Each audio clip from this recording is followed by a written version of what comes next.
उन प्रभु ने संसार के जीवों को मोक्ष का मार्ग बताया। आज आमिर ओली जी का तीसरा दिन आ गया। नमो आयरनम तीसरा पद है, बाद में बताएंगे। ये चरित्र चल रहा है श्रीपाल जी का। राजा शनि के सामने गौतम स्वामी जो हैं वो ये चरित्र सुना रहे थे, श्रीपाल की कथा सुना रहे थे। तो उसमें आपके सामने कल बताया था कि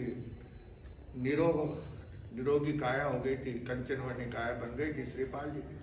9 पद की आराधना करने से और साथ में आमिल तप करके और जो साधना उन्होंने की, दोनों ने मन वचन काय की शुद्धि के साथ में, जिसके कारण उनका सारा बीमारी दूर हो गई और एकदम स्वस्थ कंचन शरीर का। और उसके साथ में 9 पद का जाप करके मैना सुंदरी ने जो पानी उन 700 कोड़ियों के ऊपर डाला तो उनका कोड़ भी दूर हो गया और वो अपने अपने घर ठिकाने पे पहुंच गए। ये माता का भी मिलन हो गया और माता के साथ में वापस गुरुदेव के वहाँ पे गए, वहाँ पे प्रवचन के अंदर। तो वहाँ पे जो है रूप सुंदरी रानी ने मैना सुंदरी की माता जो है जन्मदात्री माता, वो वहाँ पर थी प्रवचन के अंदर। उसने अपनी बेटी को किसी दूसरे के साथ में देखा तो उसके मन में विचार उत्पन्न हुआ कि मैंने तो सुना था, मैंने तो देखा नहीं था, लेकिन कोड़ी के साथ में विवाह हो रहा है ऐसा बताया था, इसलिए तो वो पीर में जाकर के बैठी हुई है। तो अब ये पहले तो बातें की और अब इसने जो है किसी दूसरे के साथ में हो गई। तब मैना सुंदरी ने अपने माँ के चेहरे को देख करके वो समझ गई कि इनके मन में शंका उत्पन्न हो गई है। तो शंका का समाधान करना जरूरी है। अगर शंका का समाधान नहीं होता है तो वो आगे बहुत कुछ बिखाव पैदा कर देता है। छोटी छोटी बात को लेकर घर के अंदर जो है ना आपस में झगड़ा कब होता है, कोई शंका का काम हो जाता है, कोई बात हो जाती है तो उसको लेकर के फिर क्या होता है, मन मुटाव बढ़ता चला जाता है। तो इसलिए मैना सुंदर ने अपनी पूरी बात सुनाई कि इस तरह से गुरुदेव के आशीर्वाद से जो है ये निरोगी काया हुई है, तपस्या की थी और तप साधना की, जिसके कारण जो है तब महारानी को विश्वास हुआ। फिर उन्होंने कमल प्रभु ज्ञान मिली है और फिर आपस में उन्होंने पूछा, रानी ने कमल प्रभा रानी से, श्रीपाल जी की माता जी से कि आप तो इतने अच्छे हैं, आपका बताएं कि चंपा नगरी के जो है श्रीरथ राजा की जो है ये पुत्र है और मैं इनकी माँ हूँ, कमल प्रभा मेरा नाम है। विमल वंश और राजघराने की बात सुन करके महारानी को संतोष हो गया है कि हमें पुनवानी से अच्छे, हमारी पुत्री की अच्छी पुनवानी है कि जिसके कारण विमल वंश के अंदर जो है संबंध हुआ है और अच्छा घर मिला है, अच्छे जमाई मिला है, अच्छा परिवार मिला है। जान करके महारानी को बड़ी प्रसन्नता हुई है और उन्होंने कहा कि अब मैं घर जाती हूँ और अपने भाई को भेजूँगी।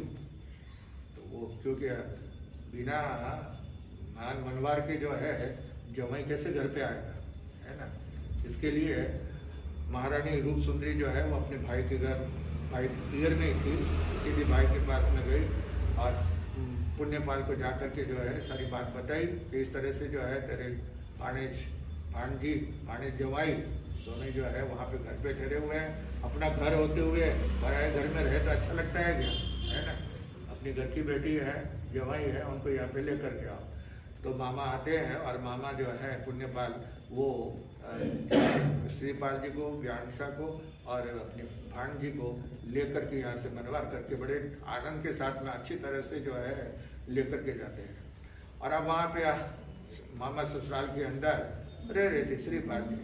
अब वो रोजाना जो है बगीचे के अंदर घूमने के लिए जाते हैं, पति पत्नी दोनों, मैना सुंदरी और श्रीपाल जी दोनों बगीचे में घूमते हैं, वॉकिंग करते हैं, धार्मिक चर्चा वगैरह करते हैं चलते हुए।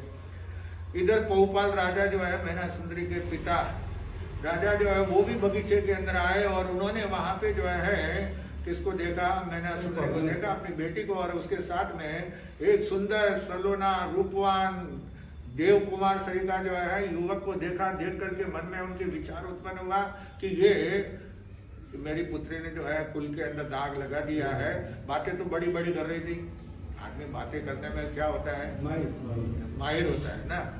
बड़ी बड़ी बातें करते हैं, लंबी चौड़ी फेंकते हैं, है ना।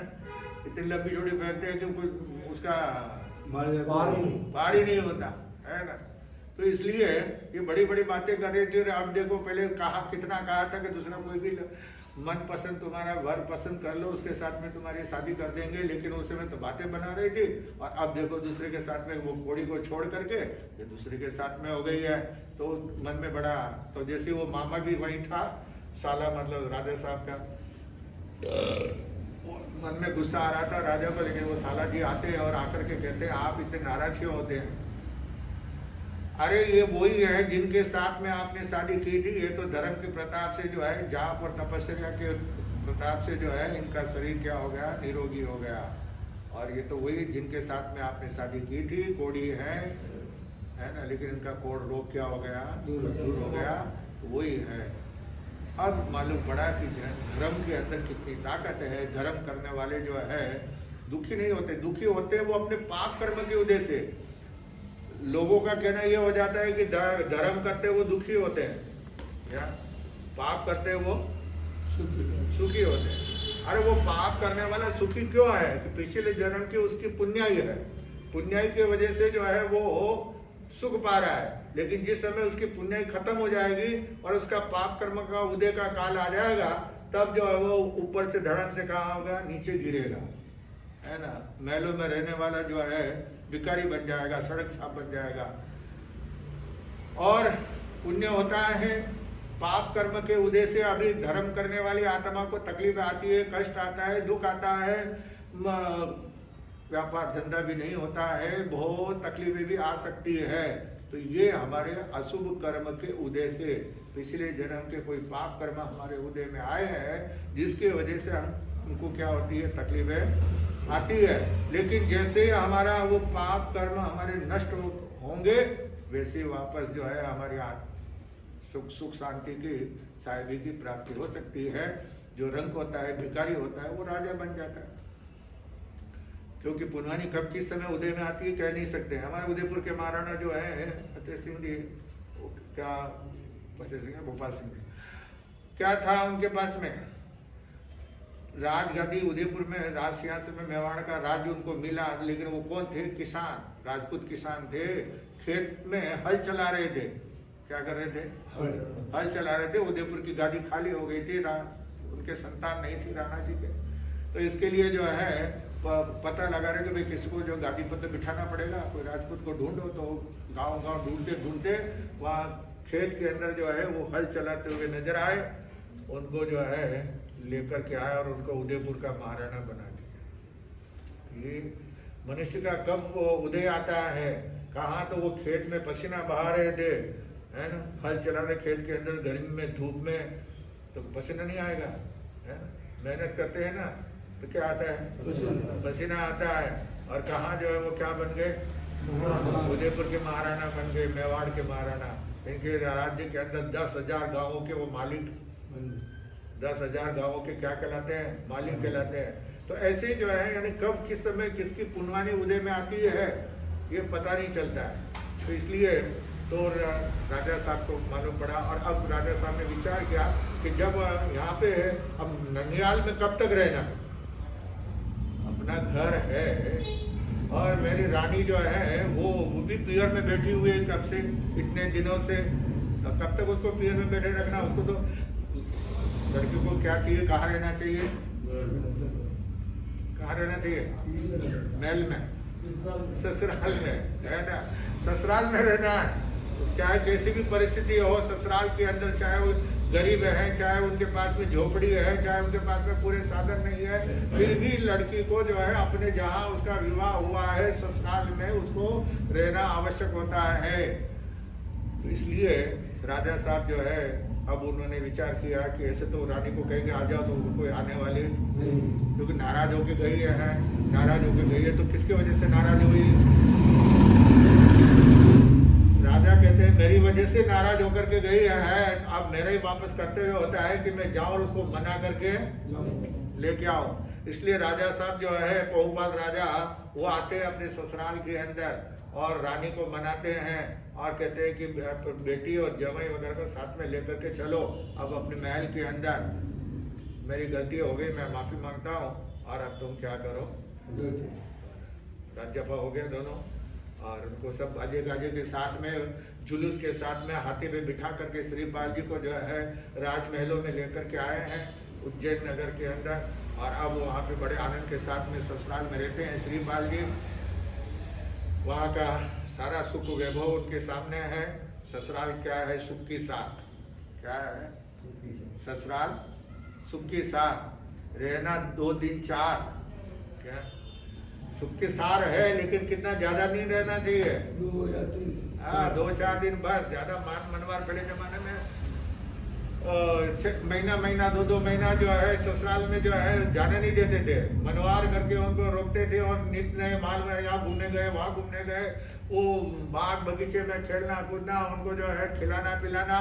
जब वहीं आए ना तो उनका मान मनवाना होता था। अब तो क्या है, सुबह आए ना शाम को इतनी टाइम है, ज़्यादा टाइम है ना। तो इसलिए और अभी तो रखने वाले भी नहीं है। मान को बोले इसको लेकर के बैठ जाएगा तो घर का काम हमारा सब छूट जाएगा, दुकान छूट जाएगी, इनके पीछे पीछे जमाई के साथ ही घूमना पड़े ना, है ना। तो इसके लिए तो वो भाई जल्दी साथ में रिटर्न टिकट साथ में लेना है। तो लोकल हो गया बैंगलोर लोकल। हाँ ना, आप तो आपका तो लोकल ही है, पास में ही, ज्यादा दूर नहीं।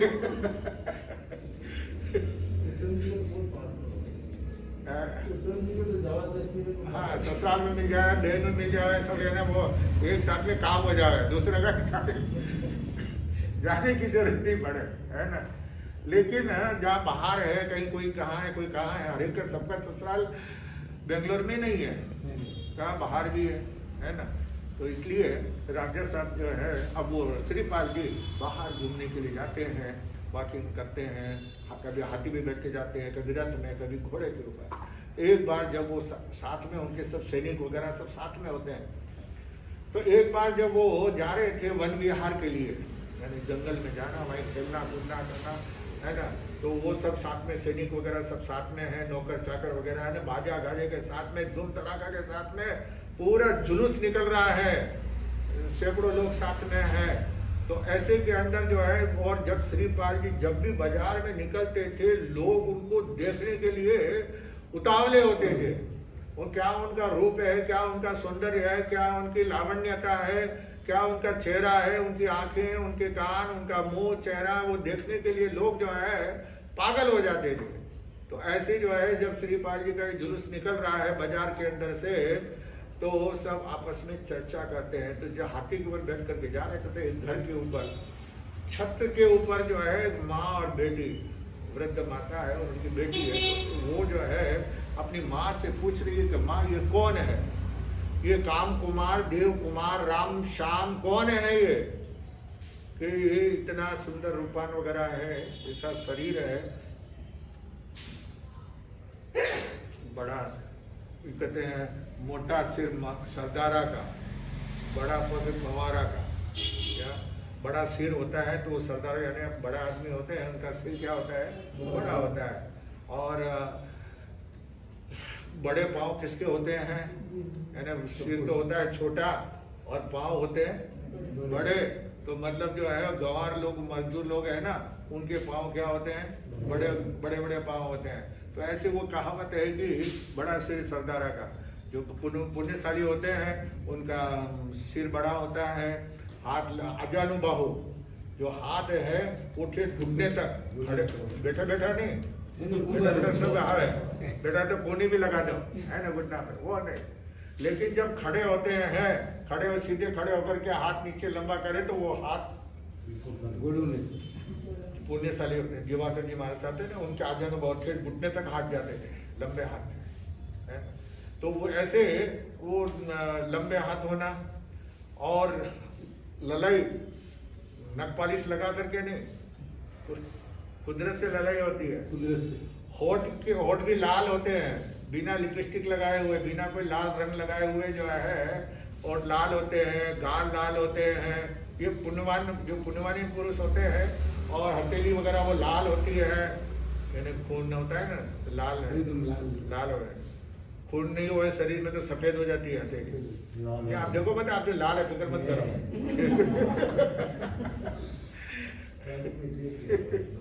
हाँ, तो ये पुण्यवानी के दांत होते हैं तो बिल्कुल दाढ़न जैसे डाढ़म होती है, अनार होती है ना, वैसे एक तरह के दाने जो जमे हुए होते हैं, इस तरह से दांत होते हैं। अब वो डाढ़म के अंदर कौन जमाता है क्या, दाने कौन जमाता है? वो अपने कुदरत से जमे। ऐसे ही हमारे दांत जो है कुदरत से ही बनते हैं, जो बाद में जो वो टूट जाते हैं तो बाद में जो है क्या करना पड़ता है, ऊपर के बत्ती सी लगानी पड़ती है, डुप्लीकेट, है ना। चाहे थोड़े दांत निकले होते तो थोड़े लगाए जाते हैं, है ना। तो ऐसे वो दांत सरीखे होते हैं। आंखें जो है बिल्कुल मछली की आंख की तरह होते हैं। नाक जो होता है पोपट का, सोए का नाक, वैसे तीखा नाक होता है। चेहरा सुंदर होता है, आंखें और बाल भी अच्छे होते हैं, सुहाले बाल होते हैं, नरम कोमल बाल होते हैं। नरम कोमल बाल जो नरम दिल वाला व्यक्ति होता है उसके बाल भी नरम होते हैं, और जो थोड़ा कड़क स्वभाव का होता है तो उसके बाल भी कड़क, किसी किसी के बाल आप देखेंगे बिल्कुल ताश तरीके जो है ना कड़क होते हैं। अब आपको देख लेना अपने गरजान देख लो। यानी पुनवानी के जो है, और उनकी जो श्रीपाल जी का जो है ना छाती भी थी तो ऐसा लगता था कपाट, अलमारी में कबाड़, जिस तरह से जो है छोटी छाती थी उनकी, छप्पन इंच। अब कहा 56 इंच गिन के नाप करके देखो कितना इंच है। तो ऐसे वो दोनों मिला करके आगे पीछे पूरा का मिला करके 56 इंच हो जाते हैं, है ना। वो क्योंकि शर्ट वगैरह लेते हैं, पेंट वगैरह लेते हैं तो कितना कमर कितनी है, 36 है। हाँ, तो 56 इंच का होगा।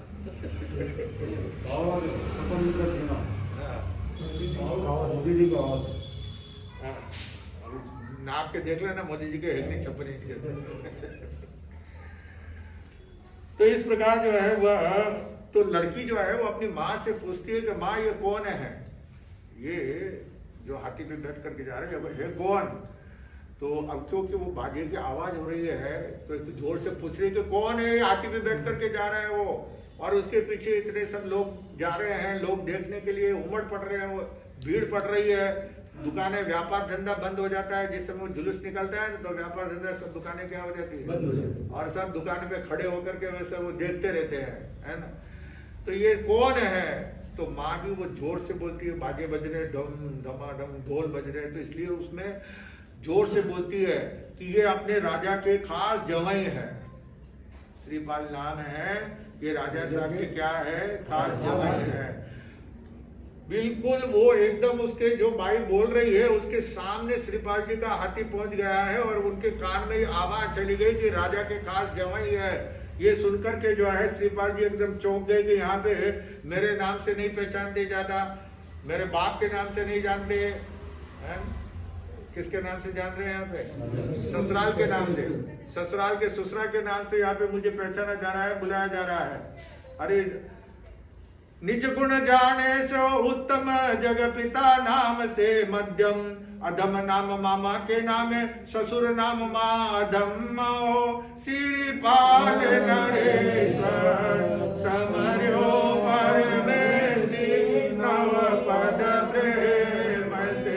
श्रीपाल नरेश्वर समर्यो परमेश्वरी, नव पद प्रेम से। जो अपने निज के गुण से, अपने गुणों से जो पहचाना जाता है वो उत्तम पुरुष कहलाता है। कौन सा पुरुष, उत्तम पुरुष कहलाता है। और जो पिता के नाम से जाना जाता है कि ये फलाना का बेटा है, उस नाम से जानते हैं तो मध्यम पुरुष। और जो अपने मामा के नाम से कि फलाना भांजा है ना, उस नाम से परिचय अगर कराते हैं, उस नाम से परिचय होता है, लोग पहचानने में आता है कि फलाना भांजा है, बाकी तो कोई जानता नहीं है, लेकिन मामा के नाम से जानते हैं, तो वो अधम पुरुष कहलाता है। और जो अपने ससुराल के नाम से पहचाना जाता है कि फलाना जवाई है, उस नाम से अगर पहचान होती है तो उसको तो माँ अधम कहा, निकृष्ट कहा। तो श्रीपाल जी ने ये सुना कि मुझे किस नाम से पुकारते हैं यहाँ पे, ससुराल के नाम से, है ना, अधम पुरुष की गिनती में आ गए हमें, महाधम, ससुराल के नाम महाधम पुरुष।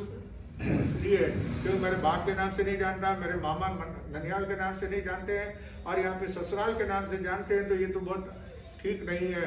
तो ज़्यादा दिन उस ससुराल में नहीं रहना चाहिए, क्योंकि ज़्यादा दिन रहो किसाना के घर में है तो कहिए कितना दिन मान मनवार करे, कितना दिन उनका आ भगत करे, फिर तो बाद में कंवर साहब चलो खेत पे खेती काम करो, है ना, सिर पे घास का गट्टर उठाओ, है ना, घास काटो, यही काम हुआ करना। कुंभार के यहाँ पे होता है तो गड़े गढ़ने का काम होता है, तेली का काम होता है तो तेल निकालने का काम होता है, मोची का यहाँ होता है तो जूता काटने का काम होता है, नाई के यहाँ तो बाल काटने का काम होता है। यानी जो जो सुतार के यहाँ पे है, सुतार लकड़ी का काम करने वाला, तो वहाँ पे लकड़ी का काम करने में लगाते हैं, तो खाली बिठा करके कितना दिन खिलाएगा, है ना, तो काम करो।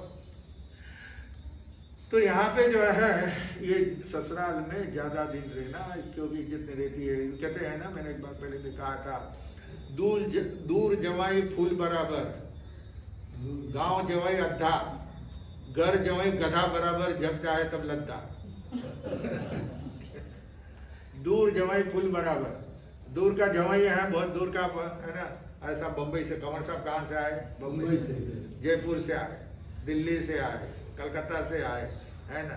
तो दूर जितना दूर होता है, क्योंकि रोज आना जाना नहीं होता, और रोज आना जाना नहीं होता तो फिर जो है वो कभी साल में कोई काम पड़ता है, कोई फंक्शन होता है, कोई विशेष काम होता है तो आना होता है, तब मिलना होता है। तो इतनी मान मनवार वगैरह इतनी हो गया कि बस बात छोड़ दो।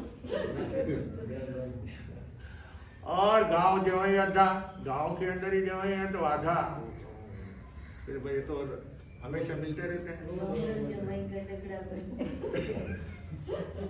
और घर जवाई है ना, घर में जवाई बन करके, अगर घर जवाई बन करके रहते हैं तो वहाँ पे जो है दुकान पे बैठे हुए हैं, व्यापार धंधा करते हुए बैठे, घर से समाचार आए कि सब्जी वगैरह लेकर के आना है, तो कंवर साहब जरा मार्केट जा करके जो है सब्जी लेकर के घर पहुँचा दो।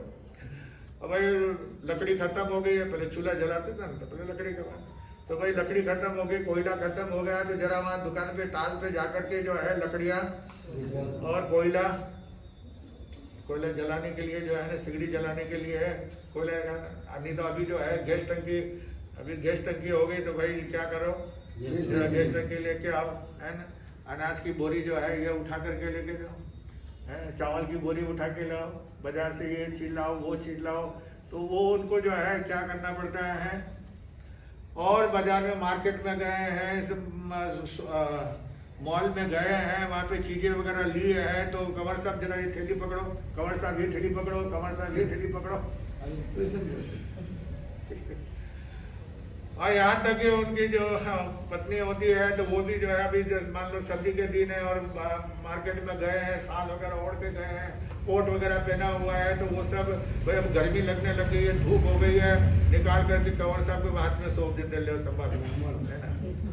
वो उनके जो है पूरे, वो उसने साल दिया, सब उनके कंधे के ऊपर, हाथ में सामान थैलियां उठाओ और लेकर के जाओ। यानी गधे के ऊपर जैसे सामान लादा जाता है, ऐसे जो है उसको घर जमाई को इसलिए कहा है कि कभी बोले घर की लुखी रोटी खाना, लेकिन घर जमाई नहीं बनना। तो यहाँ पे श्रीपाल जी जो है विचार करते हैं कि यहाँ तो मुझे मेरे नाम से, बाप के नाम से, मामा के नाम से नहीं जानते हैं, यहाँ तो ससुराल के नाम से, तो ये तो ठीक नहीं है।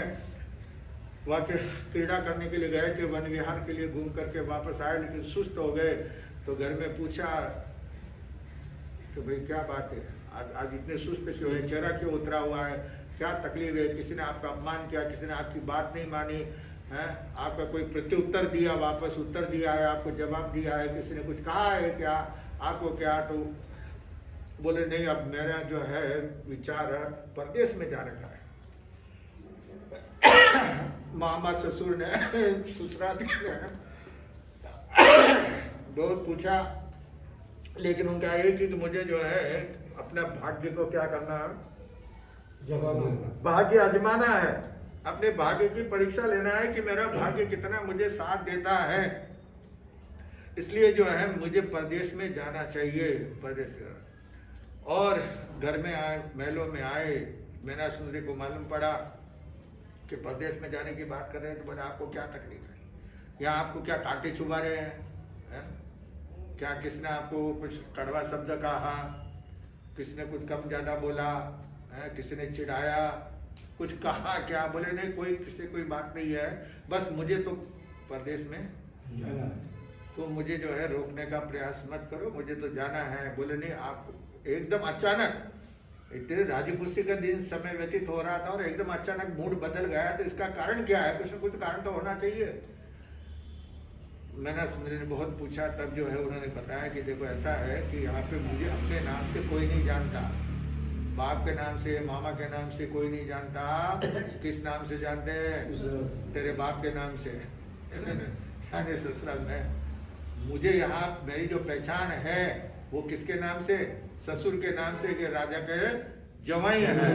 तो ये अब मुझे जो स्वावलंबी आदमी होता है, परिश्रमी आदमी होता है, वह किसी का दावेदार बन करके नहीं रहता है। तो इसलिए मुझे अपने प्रदेश में जाना है, अपनी किस्मत को जगाना है। श्रीपाल जी ने, अब मैंने सुंदरी को समझाया, मैंने सुंदरी ने देख लिया कि बात तो सही है, उसमें कोई गलत नहीं है। फिर भी कहा कि अगर आप जाना चाहते हैं तो कोई बात नहीं, मैं आपके साथ में चलती हूँ, आप मुझे साथ में लेकर। बोले भाई तुम्हें साथ में कैसे लेकर? परदेश में जाना है, कमाई करना है, किस्मत आजमाना है, तो वहाँ पे जो है अगर स्त्री साथ में होती है तो पग बंधन हो जाता है। क्योंकि स्त्री साथ में होती है तो उसके लिए कहीं अकेला आदमी कहीं प्रदेश में जाता है तो जंगल में भी वो रुक सकता है, कहीं झाड़ के नीचे भी रुक जाए, कहीं गांव में कोई जगह नहीं मिली, धर्मशाला वगैरह कोई जगह ठहरने का स्थान नहीं मिला, तो किसी की दुकान के बाहर भी आदमी रात भर जो है फुटपाथ के ऊपर भी सो करके, बस स्टैंड के ऊपर स्टेशन है ना, वहाँ पटरी पे सो करके भी वो अपना क्या कर लेता है, रात गुजार लेता है। लेकिन अगर स्त्री साथ में होती है तो वो सड़क पे रह सकता है नहीं, उसको तो फिर क्या करना पड़ेगा? किसी गांव में होटल का अगर को कमरा बुक करना हो, वही कमरा लो, कहीं कहीं जो है ठहरने का स्थान देखो, है ना, तो स्त्री बंधन होता है। और दूसरी बात स्त्री के लिए क्या कहा है कि आटे का दिया होता है, आटे का दीपक बनाते हैं ना, ये दिवाली के ऊपर दिए बनाते हैं, कुछ लोग आटे का बनाते हैं, आटे का दिया बनाते हैं, तो उसको जो है उसमें तेल डाल करके वहाँ पे जो है उसको जलाते हैं। तो होता क्या, उसको बाहर रखते हैं तो कौवा उठा करके लेके चला जाता है। आटे का दिया, तो मिट्टी का दिया तो वो ले जाता नहीं है, लेकिन आटे का दिया तो आटा का खाने को होता है ना, खाने की चीज है, इसलिए कौवा क्या करता है, लेके चल रहा है। बाहर रखो तो कौवा ले जाता है, घर में रखो तो चूहा ले जाता है। घर में रखो तो चूहा लेके चला जाता है, बाहर रखो तो कौवा लेके जाता है। तो स्त्री जो है ये पग बंधन हो जाता है कि स्त्री बाहर है तो उसकी सुरक्षा के अंदर ध्यान रखना पड़ेगा। 24 घंटे वहां पे स्त्री अगर साथ में है तो उसका ध्यान रखेंगे कि कुछ व्यापार धंधा करेंगे, है ना, उसकी रक्षा का ध्यान रखेंगे, या कोई धंधा करेंगे, बाजार में घूमेंगे, तो प्रदेश में चिंता का विषय हो जाता है। इसलिए तुम घर के ऊपर रहो।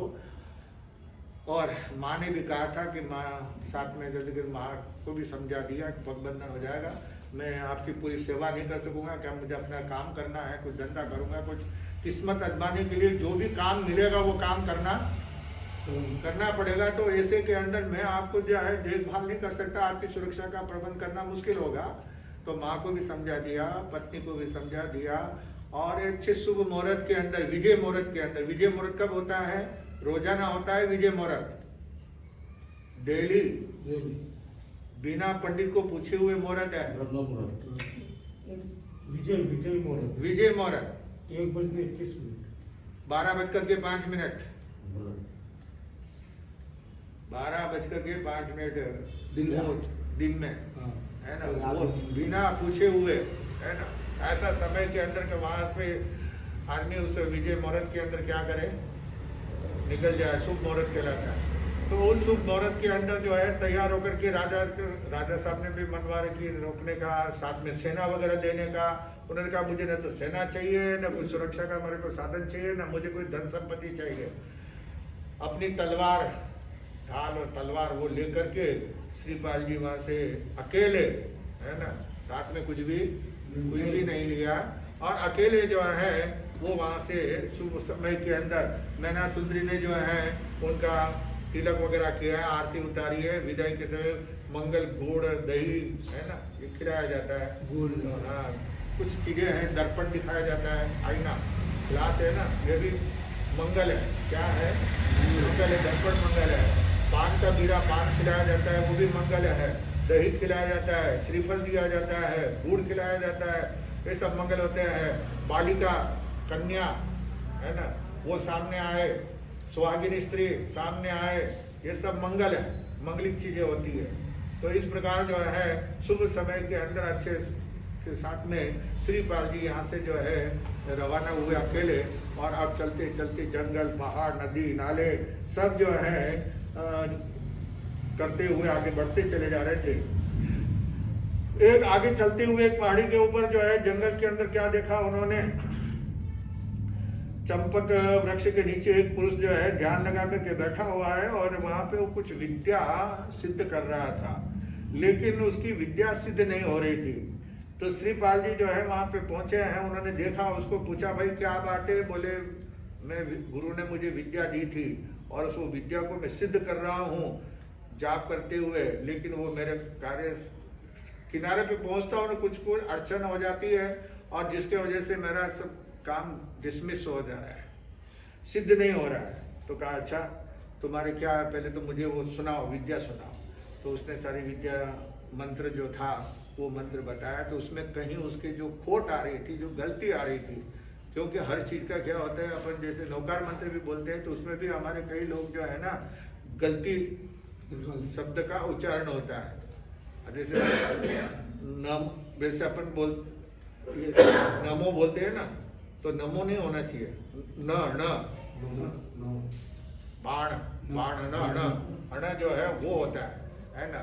नमो अरिहंताणम, नमो सिद्धाणम, नमो आयरियाणम। अब कहीं नमो आये ही यार, ही लगा देते हैं बीच में, वो अक्सर ज्यादा, आधा अक्षर वो ज्यादा हो जाता है, तो उससे हमारा गलत उच्चारण होता है, और वो मंत्र हमारा क्या हो जाता है, अशुद्ध हो जाता है।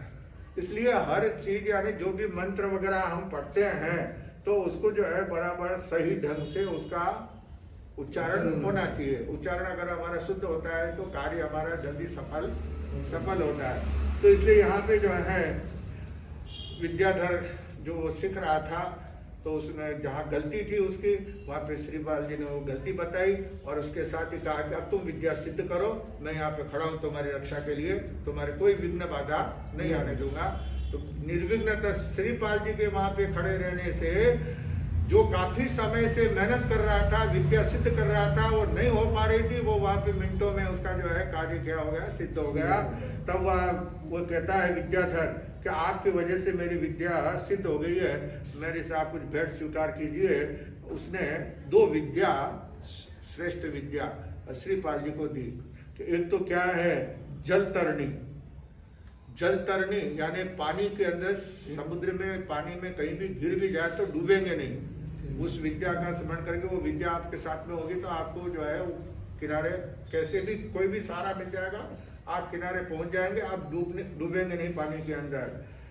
और परशस्त्र हरणी, सामने वाला कोई भी आपके ऊपर शस्त्र का प्रहार करे तो आप उस शस्त्र का हरण कर सकते हैं। उसका आपके कोई बाण छोड़े, तलवार भी प्रहार करे तो आपको लगने वाला नहीं है।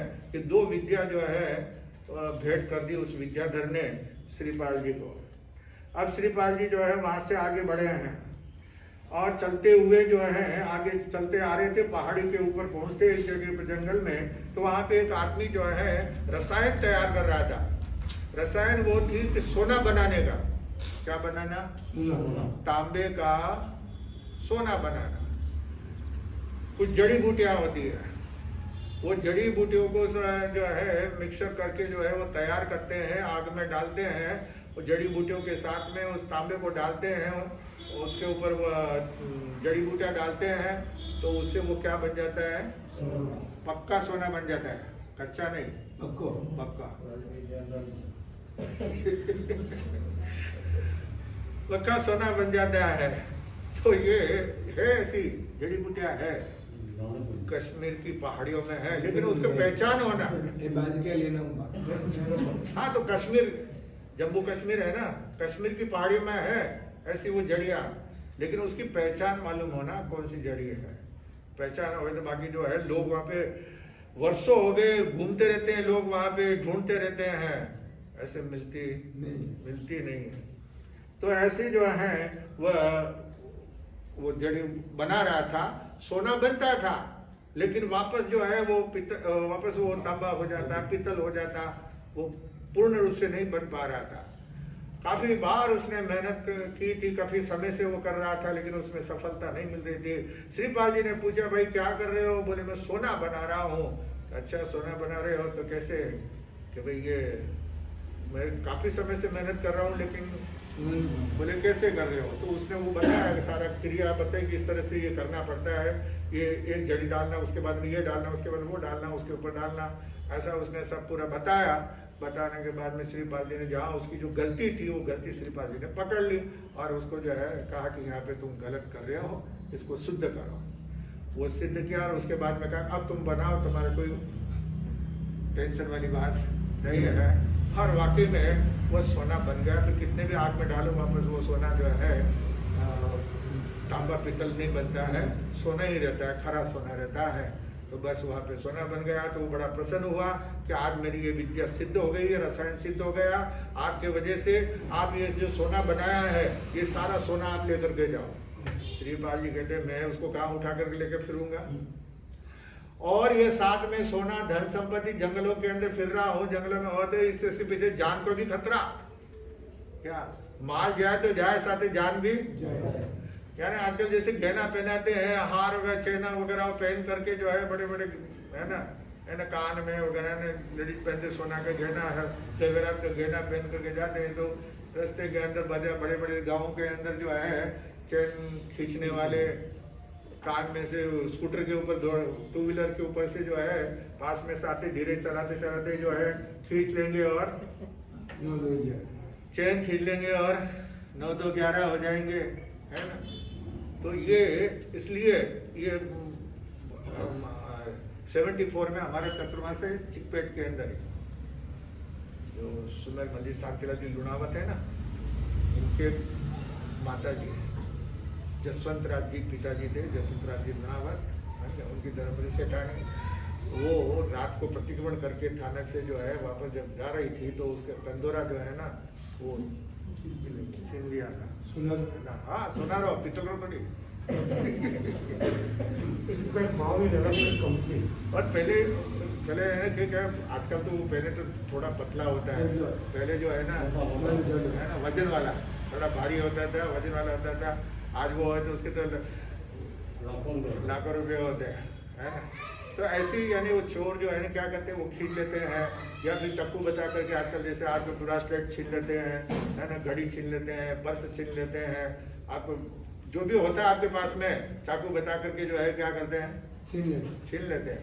तो इसलिए वो मेरी और हालत खराब हो जाए, इसलिए मुझे नहीं चाहिए। लेकिन उसने जबरदस्ती थोड़ा सोना जो है उनकी जबरदस्ती पल्ले में क्या कर दिया, बांध दिया। कि थोड़ा तो एक गुरु दक्षिणा ही समझ लीजिए, आप मेरे गुरु बन गए हैं और आपको गुरु दक्षिणा तो देना ही पड़ेगा, तो इसलिए थोड़ा सा लीजिए, बांध दिया। श्रीपाल जी चले वहां से आगे, चलते चलते जो है नदी नाले पहाड़ उल्लंघन करते हुए जो है वो सीधे भरूच नगर के अंदर पहुंच गए। कहाँ पहुंच गए? भरूच शहर के अंदर, जो कि समुद्र का किनारा है। उससे भरूच शहर नगर के बाहर जो है अब वो आए हैं वहाँ पे, तो पहले तो बाजार में गए, कुछ खाने पीने का इंतजाम किया, पास में जो सोना था, और फिर विचार के जो दोनों विद्या दी है उसको थोड़ा ताबीज बना करके क्या करें, उसको बांध लें। तो वो सोने का थोड़ा सा ताबीज बनवाया और 2 ताबीज बना करके दोनों विद्याओं को क्या कर लिया उन्होंने, अपने भुजाओं के ऊपर बांध लिया। और उसके बाद में फिर जो है बाजार के अंदर जो कपड़े जो है रास्ते में सब पुराने हो गए, खराब हो गए, वो कपड़े दूसरे नए खरीदे लिए।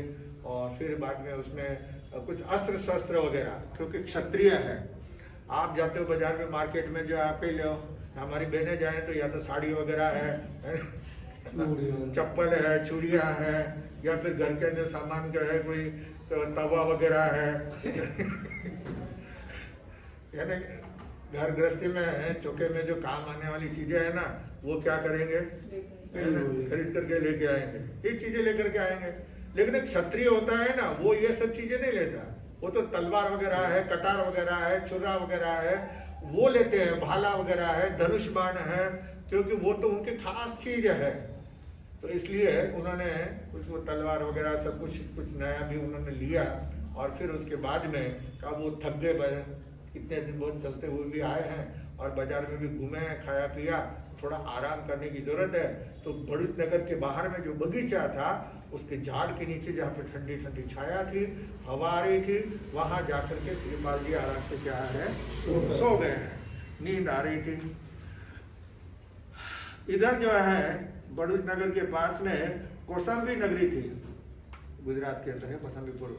उस कौशाम्बीपुर नगर के अंदर जो है एक धवल सेठ रहता था, और वहां पे रथवाहन नाम के राजा थे। और धवल सेठ उसी शहर में रहने वाला बड़ा नामी साहूकार था। उसके 500 जहाज थे प्रदेश में जाने वाले। कितने? 500 जहाज का वो मालिक था। तो उसने जो है एक बार विचार किया कि मुझे प्रदेश में जाना है व्यापार के लिए। तो 500 जहाजों के अंदर उसने सामान, माल, किराना वगैरह जो चीजें बाजार में यहाँ पे सस्ती मिलती है वो ले लिया, और आगे जाकर के ज्यादा भाव में उसको क्या करेंगे, बेच सकते हैं। तो इसलिए पूरे 500 जहाजों के अंदर माल भरा हुआ है, और साथ में कुछ व्यापारी लोग भी हैं, और 10,000 सैनिक। कितने? सुरक्षा के लिए गार्ड वगैरह जो है 10,000 सैनिक साथ में है। ये सब व्यवस्था करके वो सेठ जाने के लिए तैयार हुआ। तो भरूच के बंदरगाह के ऊपर जैसे वो आया, और वहां पे जहाज जब चलाने लगे तो जहाज नहीं चल रहे, जाम हो गए, रुक गए। बहुत कोशिश की चलाने की निर्यामकों ने, लेकिन जहाज चलता नहीं है, परेशान हो गए। तो फिर पंडित को बुलाया, बोले क्या बात है, बोले होम करो, यज्ञ करो। तो वो सब किया। फिर एक पंडित आया, बोले नहीं ऐसा नहीं है, आपको क्या करेगा, नर बलि देना पड़ेगा, मनुष्य की बलि देना होगा। समुद्र जो है बलि मांगता है। तो ठीक है, तो बलि मांगता है तो उसके लिए पहले मनुष्य को बलि चढ़ाना, तो उसके पहले राजा की पहले क्या लेनी पड़ती है, आज्ञा लेनी पड़ेगी, इजाजत लेनी। नहीं तो जो है मनुष्य को मारने का, हत्या का आरोप में फांसी की सजा हो जाती है। इसलिए सेठ धवल सेठ जो है राजा साहब को नजराना देने के लिए आए हैं, कुछ उपहार लेकर के, क्योंकि खाली हाथ नहीं जाना है। तो कुछ उपहार लेकर के आए हैं और राजा को भेंट किया है। राजा साहब ने पूछा आप कहाँ? बोले मैं इसी कौशाम्बी नगरी का हूँ, और मैं प्रदेश में व्यापार करने के लिए जा रहा हूँ। मेरे 500 जहाज जो है समुद्र में अटके हुए हैं, यहाँ से वो एक इंच भी हिल नहीं रहे। तो इसके लिए पंडित ने बताया कि नर बलि देना है, मनुष्य की बलि देना है। तो राजा ने सुन करके कहा ठीक है। ऐसे पहले नर बलि की प्रथा थी, पहले पूजा वगैरह करते थे। कभी कहीं पे घोड़े की बलि दी जाती थी, कहीं पे किसी की बलि बकरे की बलि दी जाती थी, यानी अलग अलग प्रकार के जो है बलियाँ दी जाती थी। तो इसलिए राजा साहब ने कहा ठीक है, आप अपने सिपाहियों से कहा ऐसे व्यक्ति को ढूंढ के लाओ कि जो अपने देश का नहीं होवे, और जिसका कोई यहाँ पे दावेदार है ना, कोई कोर्ट कचहरी करने वाला, कोई केस करने वाला नहीं है, कोई रोने धोने वाला नहीं। तो कहते हैं रान न छाड़ी इतना माता रखवाड़ी, क्या जिसका आगे पीछे कोई नहीं। ऐसे व्यक्ति को जो है ढूंढ करके लेके आओ, और उसको जो है क्या कर दो, इनको दे दो, बलि चढ़ाएंगे। अब उसके लिए सिपाही लोग जो है घोड़े पे बैठ करके चारों तरफ खोज करके, बाजार के अंदर बड़े बड़े सेठ, पुंदाले सेठ जो है दुकानों के ऊपर बैठे हुए, लेकिन हर किसी को तो उठा नहीं सकते है ना। तो सबके परिवार वाले हैं, और परदेशी हो, अपने देश का तो इसके दावेदार हो जाएंगे, भाई हमारे परिवार वाले को आपने कैसे बलि चढ़ा दिया, कोई भी फिर जवाब तलब करना पड़ेगा।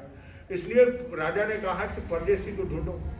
तो पहनावे से मालूम पड़ जाता है कि कौन दूसरे देश का है कि अपने देश का है। तो ऐसे ढूंढते ढूंढते वो बगीचे के अंदर पहुंच गए, जहाँ पे श्रीपाल जी सोए हुए थे। तो वह बगीचे के अंदर जैसे पहुंचे तो वहाँ पे देखा श्रीपाल जी, तो शरीर ऐसा गड्ढा अच्छा मस्त है ना, जैसे पंजाब के लोग होते हैं ना, कैसे ऊंचा हाइट है ना, हाइट और वाइट, उनका हाइट भी थी, वाइट भी थे है ना, सुंदर भी थे। और सबसे बड़ी बात 32 लक्षणिया, पंडित ने भी कहा था हर कोई आदमी नहीं होना चाहिए, कैसा होना, 32 लक्षण होता है, और जिसका अंग भंग नहीं हो, कोई शरीर कटा हुआ, उंगली कटी हुई, चीरा लगा हुआ है ना, वो कैसे कोई भी घाव वगैरह शरीर के ऊपर नहीं होना चाहिए। ऐसा अखंड शरीर वाला 32 लक्षण उस लड़के उस युवक को लेकर के आओ करके।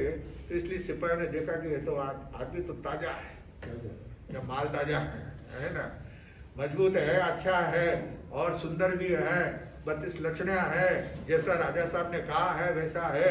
लेकिन अभी तो सोया हुआ है, अब इसको उठाएं कैसे? इसको उठाने के लिए जाए और एक हाथ अगर ऐसा मार दे तो अपने तो यहीं पे, क्योंकि ये तो कैसा है, मजबूत है, हट्टा कट्टा है, पहलवान है, हाँ। तो इसकी एक हाथ की जो पड़ गई तो यहीं पे अपना राम नाम सत्य हो जाएगा।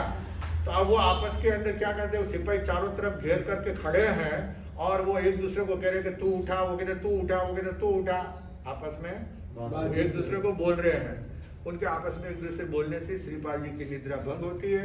उन्होंने आंखें खोल के देखा, चारों तरफ सिपाही खड़े हैं, बात क्या है? बैठे, बोले क्या बात है, क्या हुआ? बोले साहब देखिए हमारा कोई कसूर नहीं है, सेठ जो है उनको यात्रा पे निकल रहे हैं व्यापार के लिए, उनके जहाज अटके हुए हैं। तो राजा साहब ने कहा है बलि चढ़ाना है, और बलि के लिए राजा साहब ने कहा तो आप ही हमको नजर आए हैं, तो हम राजा की आज्ञा से आए हैं, हमारा कोई अपराध नहीं है, हमारा कोई दोष नहीं है। श्रीपाल जी विचार करते कर्म देखो क्या खेल खिलाता है। अब यहाँ पे निकले हैं परदेश में किस्मत आजमाने के लिए, और यहाँ किस्मत में अभी क्या लिखा हुआ है, बलि चढ़ने का। चलो कोई बात नहीं, जो किस्मत में लिखा होगा वो होगा, है ना। अगर जिंदा रहना है तो कोई मार नहीं सकता, और अगर मरने वाले हैं तो कोई जिंदा रख नहीं सकता। इसलिए देखते हैं अपने भाग्य के अंदर क्या लिखा हुआ है, इसकी भी परीक्षा कर लें। इसलिए श्रीपाल जी कहते कोई बात नहीं, घबराने की बात नहीं है, मैं तुम्हारे साथ में चलने के लिए तैयार हुए हैं। अब वो कैसे वहाँ पे आएंगे, कैसे उनकी पूजा पाठ वगैरह होगा, कैसे क्या होगा, कि क्या चर्चा चलेगी, वो आगे सुनने से पता चलेगा। आज आबिल ओली जी का तीसरा दिन है, और तीसरा पद आचार्य जो है, आचार्य का पद है, कौन सा रंग है? आचार्य का पीला रंग है। और पीले रंग की जो रंग से वर्ण से जो करते हैं आंबिल, तो पीला क्या है? चना है ना, चने की दाल, चना, मुंगड़ा, फुटाना है ना, तो वो ये पीला है। तो बेसन, तो ये चने की चीजें आज जो है वर्ण से करने वाले आदमी जो है चने की चीज़ों का उपयोग करते हैं, और साधारण करने वाले तो सभी प्रकार की चीज़ों का उपयोग करते हैं। और आचार्य के माला जो है, आचार्य के 36 गुण हैं, तो आचार्य के 36 गुण से 36 माला है, और 36 वंदना है, लोगस है, नमोथनम है, कौशक वगैरह करना है, वंदना करना है, इस प्रकार जो है सारी क्रिया करना है। और उसके साथ ही और गुरुदेव ने कहा कि जो अगर गुणों से नहीं करते हैं तो सीधी 21 माला नमो आयरियनम, ओम ह्रीम श्रीम नमो आयरियनम की 21 माला जो है कर लेना है, लोगस वगैरह सब गिन लेना है। तो इस प्रकार जो है ये क्रिया बताई है, और इस प्रकार जो है साधना करने से हमारे कर्मों की निद्रा होती है, और कर्म करते हैं तो आत्मा उज्जवल बनती है। ओम शांति।